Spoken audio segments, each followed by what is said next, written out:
Good evening, everybody. I'm Rusty Blackwood, and I'd like to welcome you on October 29th to my loft and about a half an hour of poetry. I hope I have chosen some good ones. They're very in keeping with the flavor of the season and what is happening in 2 days, especially for children, and in 3 days for adults that like to celebrate Samhain. Halloween on October 31st and Samhain, or All Saints' Day, on November the 1st and carries through to the 2nd and the 3rd. It's a very, very special time of year, especially for those whom are very in tune to nature, that feels the energy of this month, leading up to the entire month of October, actually. But the closer it gets to the end of October, the more energy is in the air. It is the best time to touch base with your dearly departed family, friends, people that held your heart, people that meant the world to you, that have passed on. And the veil that surrounds the earth at this time of the year is the thinnest of all, and it allows the departed souls to step through and come back and be with you and celebrate with you and embrace you and just spend some wonderful time with you.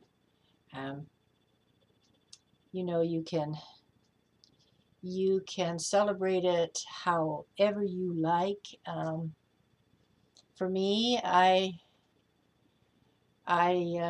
like to burn some candles. I like to sit with pictures of my parents and my grandparents and friends who are no longer in this life with me, and just let my mind remember the wonderful times we shared, the laughs we had, and all that we spoke about, the stories we told, and remembering when I'm talking about my friends and certain family members that are in the same generation as me, and who grew up with me, and how much fun we had this time of the year. I can remember very rarely did we ever have costumes like kids do today that are prepared and manufactured professionally, and we would just put together whatever we could find and try to make ourselves spooky or whatever with some makeup or some shoe polish or whatever was handy, and we go out and in the neighborhood, and we go from house to house to house, and we trick or treat. And some of us, the ones that were a little bit more daring, they had a bar of soap, very visual, that they would hold up very boldly, when they would say trick or treat, and a lot of the people, a lot of the neighbors, they knew that if they didn't give, really good treats, this was in the day when you could do that without fear of finding things in the stuff they made that, to me, it's a very sick mind that would do that and try to harm a child simply because they're going from house to house and they're asking for free sweets, stuff like that. And some people think it's, it is such a horrid time of the year, and it's not. It is really not. And so I would like to just read a few poems tonight. And again, I am joined by a guest here, a little gnat that you can tell it's Niagara because it's fruit flies and they're still very, very active out and about, and it's got to get pretty cold outside before you don't see them anymore until the spring. And so I'm going to read to you from my second collection of poetry called Impressions. And on the back it is poetic rhythm in emotion. Usually I have the subtitle on the front too, but this time I didn't. And if you can see, not from the glare of the lights, what this looks like. And it is available on Amazon in paperback. I don't believe that this particular collection is available in Kindle. You'd have to check.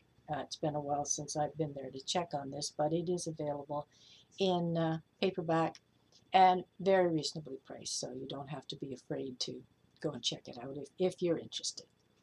So I'm going to choose some to read to you tonight. I hope that you enjoy this little journey with me. I didn't know what I was going to do tonight, but I knew I was going to do something. And when I looked at the calendar and realized that it was the 29th, I figured, well, I better get the lead out and do my Halloween video, as I had said that I would. So let's see. Maybe our very first one.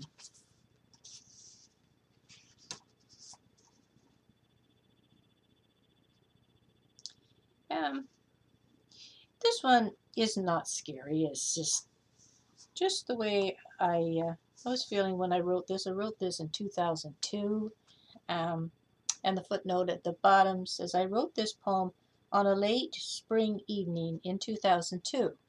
Twilight is my very favorite time of day. I find it soothing as the soft purples and deepening pinks give way to nighttime indigo. It is then all is quiet. Everything sleeps.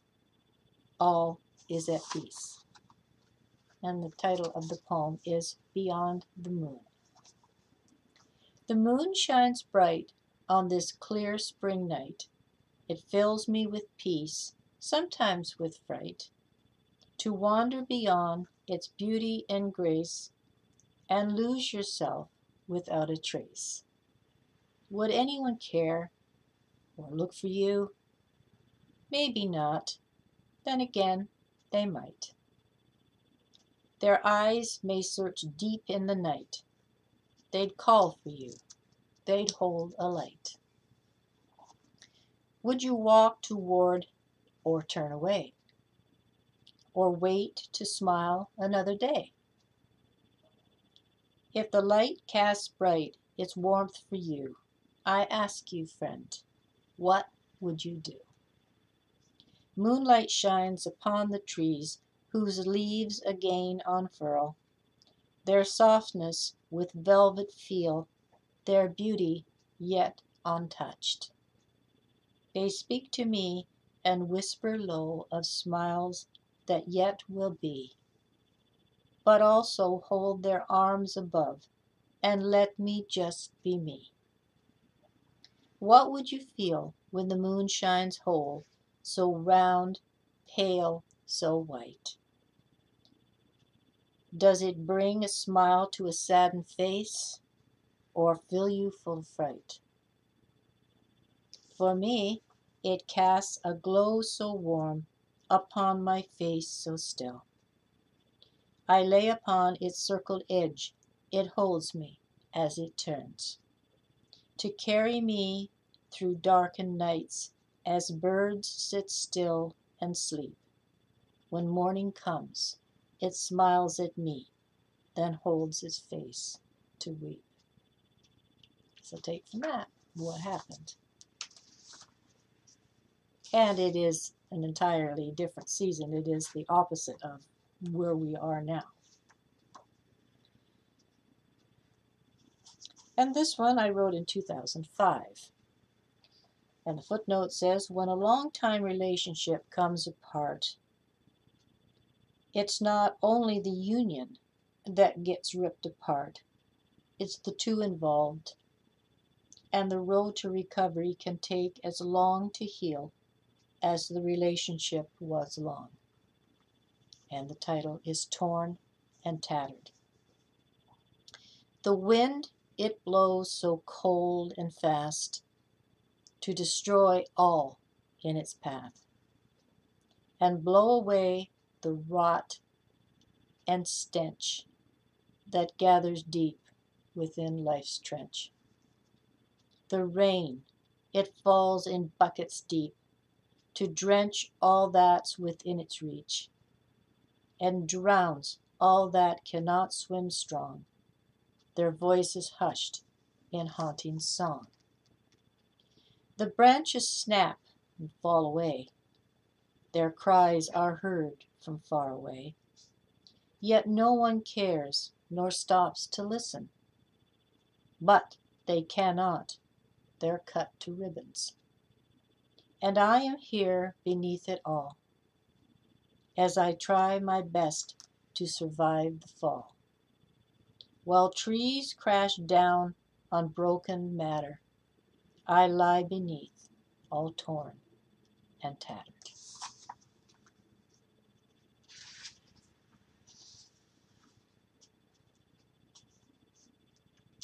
And this one I wrote in 2005.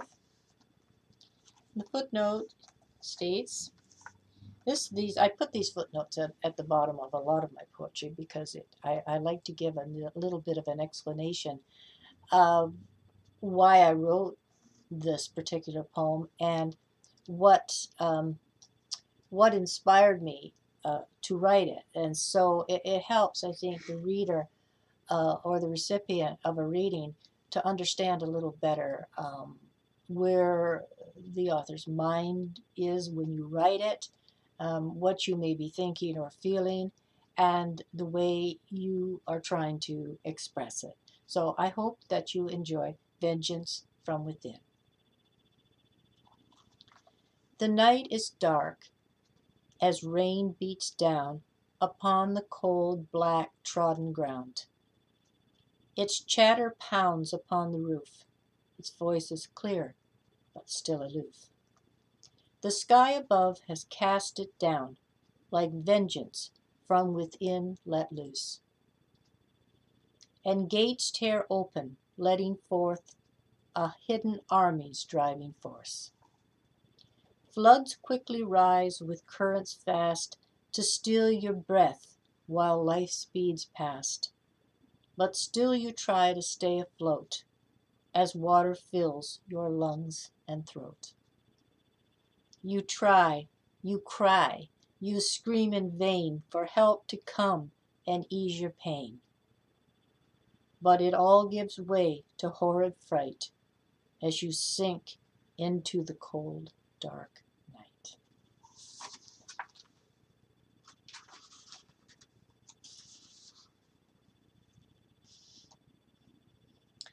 And this one, another 2005 poem. Footnote says here, I really don't have an inspiration to base this poem upon other than an exceptionally dark time in my life. Black is by far the darkest color that is known. It disguises everything, even hands desperately trying to grasp hold of a life that's trying its hardest to slip away. And it's called Without a Care.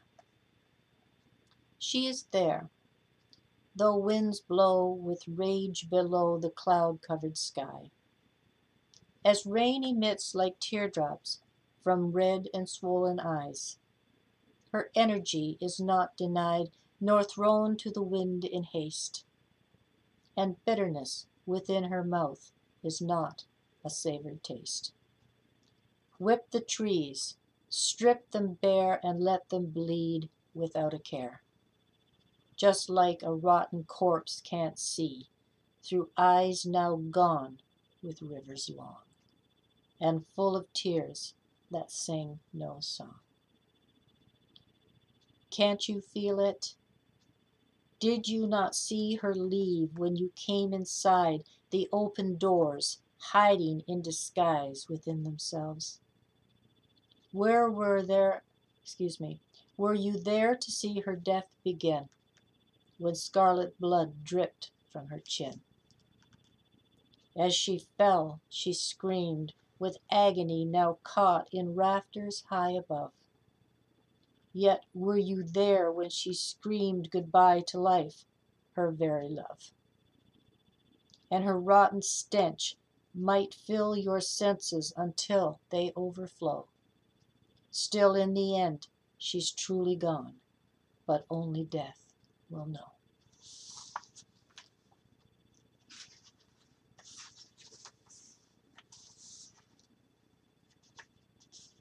And this is a 2004 poem. And the footnote states, have you ever wondered what would happen if you were left to the mercy of the elements?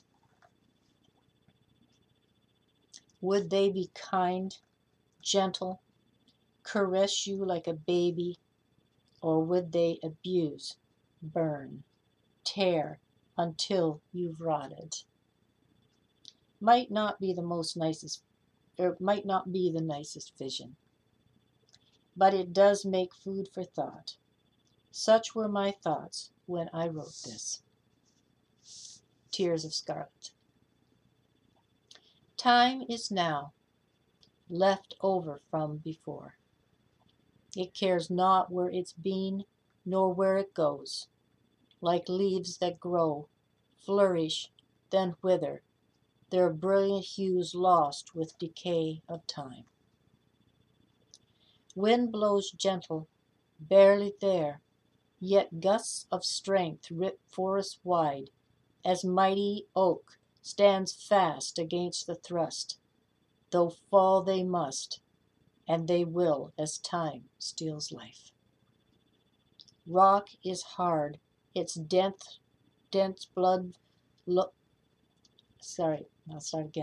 Rock is hard, its dense blood holds it firm and fast within the earth that cradles it as mother holds her child. Her breasts are full with liquid life, till time erases all she gives. Flames burn hot, for fire eats the soul that lies before it. Skin that so soft to gentle touch will rot, then drop away. For fire takes what air it wants, and chews the soul of what it takes, yet smiles upon the charred remains with eyes of love gone blind.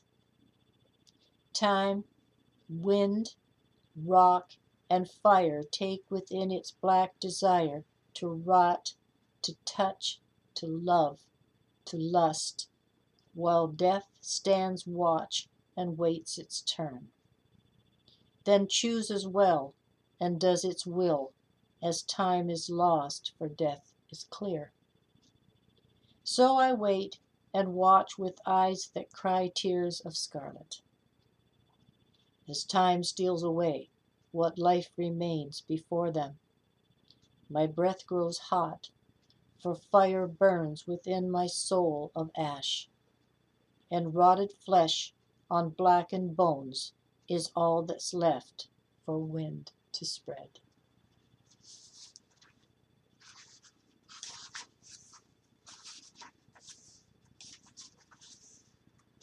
As they used to say on the hilarious House of Frankenstein, the librarian, when he would read his poetry, he would look at you and he'd look down over his spectacles like this and he'd say, "Are you scared yet? Have I scared you this time?" My oldest son Jamie just used to just adore that show. It was on every Saturday morning. I think it came on around 7 o'clock on Saturday morning, and I would get up a little bit before that time, and I'd make hot cocoa and toast or cinnamon buns or something like that for the two of us to sit, and we'd cut a little blanket together. I mean, he was like 3, 4 years old. He was a little fella, and sometimes it wasn't always, if it was in the wintertime, it wasn't always the warmest, and so I'd have a nice soft cuddly blanket, and I'd wrap it around the two of us, and we'd sit there before the television. I think it was just black and white. I don't know if it was color at that time. I think the program was in color, but I forget whether or not our TV was colored or whether it was a black and white yet, because I mean, that's when my dad first got television. That's all that was available. And we had this black and white for the longest time. But I'm sure, because this would have been in the very early 1970s, 1970, 1971, and it would have been, I'm positive it would have been a colored television set. But anyway, we'd sit there and we would watch this silly program. And the star of the show, he portrayed a lot of the characters that were on the show, and he had a couple of regular actors that were always with him in all these different episodes. And it was taped in Hamilton, and studios down in Hamilton. And if I recall right, I believe the actor's name was Billy Van, Canadian actor, fantastic showman, and he was funny, and he could be serious, and he had all these different characters, and he portrayed the majority of them, as I said, and my favorite was the Wolfman. The Wolfman was a disc jockey, and he was sort of based on Wolfman Jack, and the Wolfman, Lon Chaney Jr. And he would, he'd spin all these records, and he'd dance away, and he was really grooving to the funk that he was playing and stuff. And so it was really, really cool. And his favorite saying was, "I am the Wolf Man." And then whatever he was going to play, he would say this juicy bit from whenever. And it made me laugh. And then there was, he had the Oracle, and he had the librarian, and of course, and then there was all these ones that helped him, Igor, and was always working on his Frankenstein monster in the lab, and that never ever did. He never ever did get him alive, and so anyway. We thoroughly, I know I did, and I think Jamie did too. I just thoroughly enjoyed that early Saturday morning together, watching the hilarious House of Frightenstein, and so anyway, it's just some of the ideas that I guess I get. I don't know what inspires me to write some of them. Some of them, it just was the time in my life that was happening, and my reaction to the way I reacted to it, and other times it was just the mood I was in, thinking about different things and ideas and inspirations that came to me, however they did. And this particular poem, I wrote this one in 2006, and there's no footnote with it to explain what inspired me to write this. I've had people read this, and they don't seem to get what it is that I'm trying to say in it. But what I do remember about it was that I saw, I don't know, it was on maybe an image or something I saw online, or I saw in a magazine or something. There was this old gate. It was a big cast iron gate, and it was, there was a tall cement wall on both sides of this gate, and it must have, maybe behind it was, an institution of some kind. I don't know. I forget.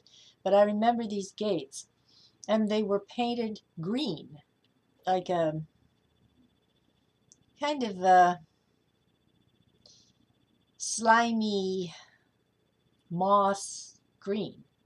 And actually put me in mind of some medicine I had to take when I was a kid one time. Stuff tasted the way it looked, and it was not nice.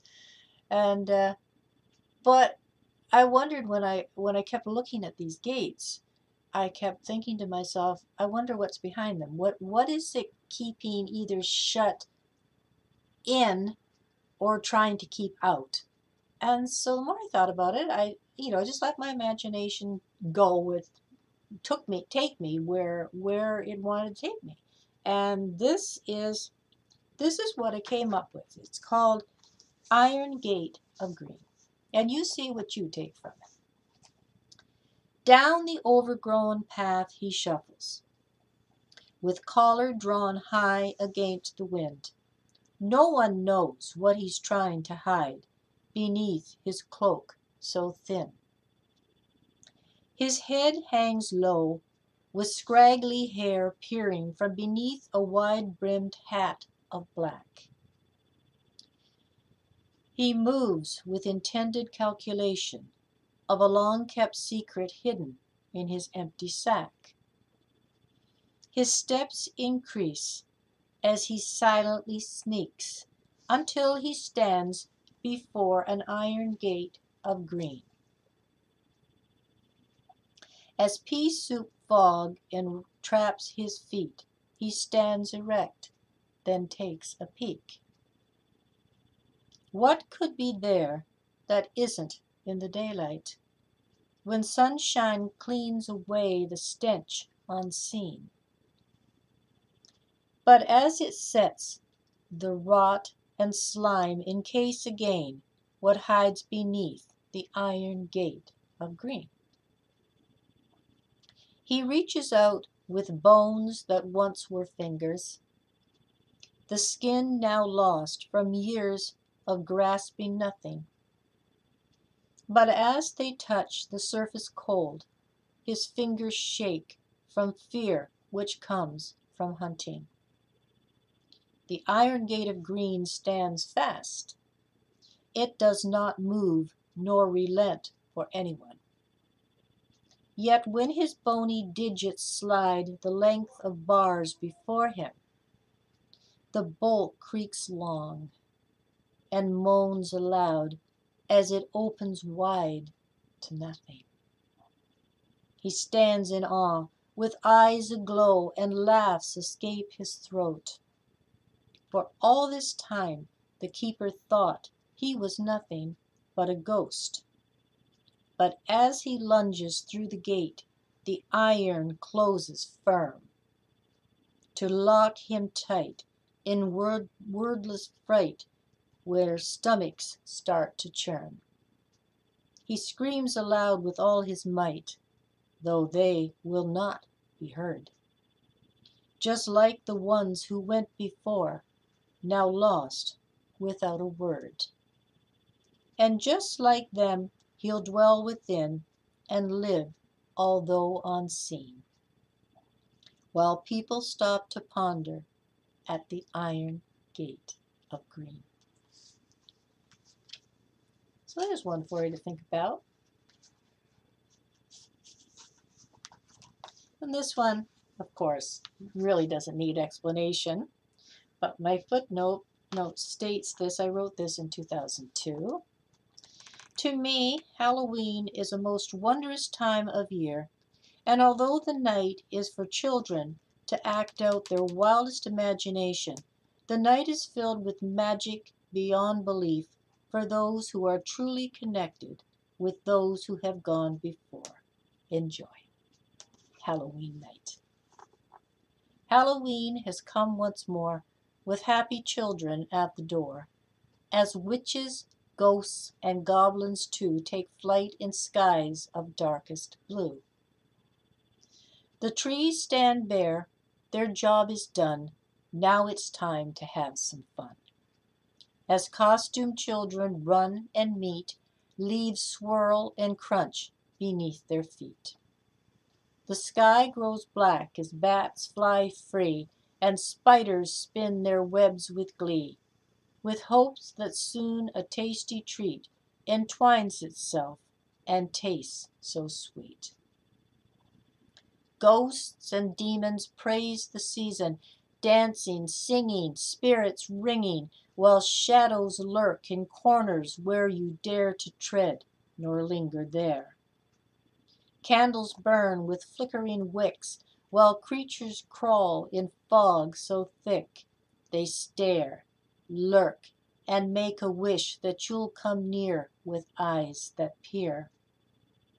Winds moan low, and wolves may howl. They watch whatever's on the prowl. Their amber eyes stare with intent. They do not smile, nor e'er relent. Jack-lanterns burn their fire bright, some faces happy, some with fright. They light the path for those who dare to venture forth without a care. This season comes but once a year, so have some fun, raise some cheer, laugh and play, it 'tis the season to enjoy without a reason. As children trick for treats delight, have fun and smile, 'tis Halloween night. And what else we have here?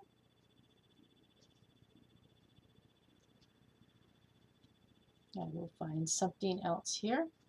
And of course, there's this is on my website. I don't have the alternative because I just wrote that not that long ago, earlier this year in 2021. And when I do a next collection of poetry, it will be in there. But this is the original Fright Night, and I wrote this in 2006. And the footnote here, the horror story. Is there any other kind that grabs you by the throat, holding you prisoner, striking terror throughout your very soul? From the days of childhood I have loved these kinds of stories. There aren't many artistic venues that can send you trembling beneath the covers faster than a blood-chilling horror story can, and this feeling, possibly the full moon, is what inspired this poem. The night glows black as moonlight's lost, gathering clouds throughout it, and restless bats flap hard their wings and try to find their chorus. The path will carry them above those held by wandering spirits, which find themselves now running wild like a frightened runaway horse. Above the trees now bare and stark, the ghosts of those departed fly. They care not who is watching them, with horror rising in their eyes.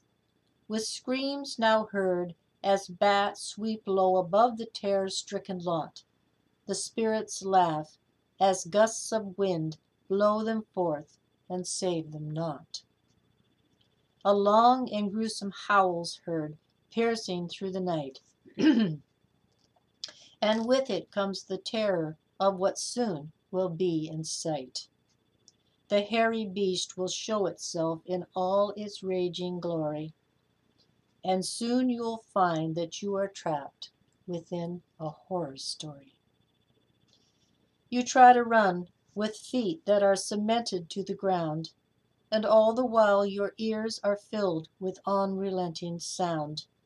But run you must, for if you don't, you know your life will end, and you wonder if the worst will come when you reach the road's next bend. The cold, dark clouds break apart to let the moon shine through. It lights your path and gives you hope with strength that's been renewed. But the wolf is close behind you, and he's closing fast the gap. And in another frantic minute, he'll land upon your back. A scream is caught within your throat between your gasps of breath, but you refuse to slow your pace or dance your way to death. The pent-up scream now breaks away and travels through the wind, but the course has now been set in this game you plan to win. You smell his stench and feel his breath while in your ear he howls. But he forgot the hunters of the night that's on the prowl. And as he's set to make his leap and sink his fangs in deep, his pace now slows as shots are heard and he falls into a heap. You stop and turn in disbelief that you have just been spared, but shake your head in pure dismay as you stand and sadly stare. This tragic fright night took from you much more than merely cost, for at your feet now lies the man that you had loved and lost. Food for thought, I would say. And I think that is the one. I think I'm just going to check here and see if I had had the poem Samhain in here, but I don't think I did.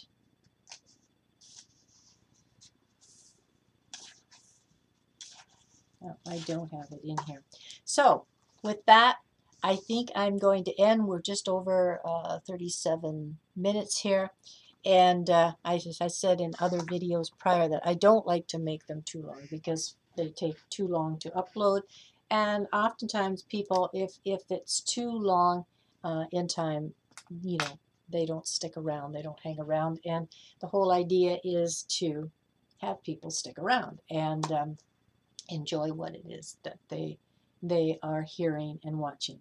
And so with that, I'm going to thank each of you for stopping by again for my Halloween poetry night. And I hope that you enjoyed the poems that you heard. I really would like to have some feedback. I'd like to hear how you perceived them, if you enjoyed them, and if, most of all, that they entertained you. So therefore, I hope you comment, I hope you like this video, and I hope you will subscribe to my YouTube channel. And so with that, I will wish God's blessings to each of you. Have a great, safe, and happy Halloween, and have a wonderful, peaceful, and exhilarating Samhain with those you love. So for now, I'm going to say thank you for listening, and I will say good night.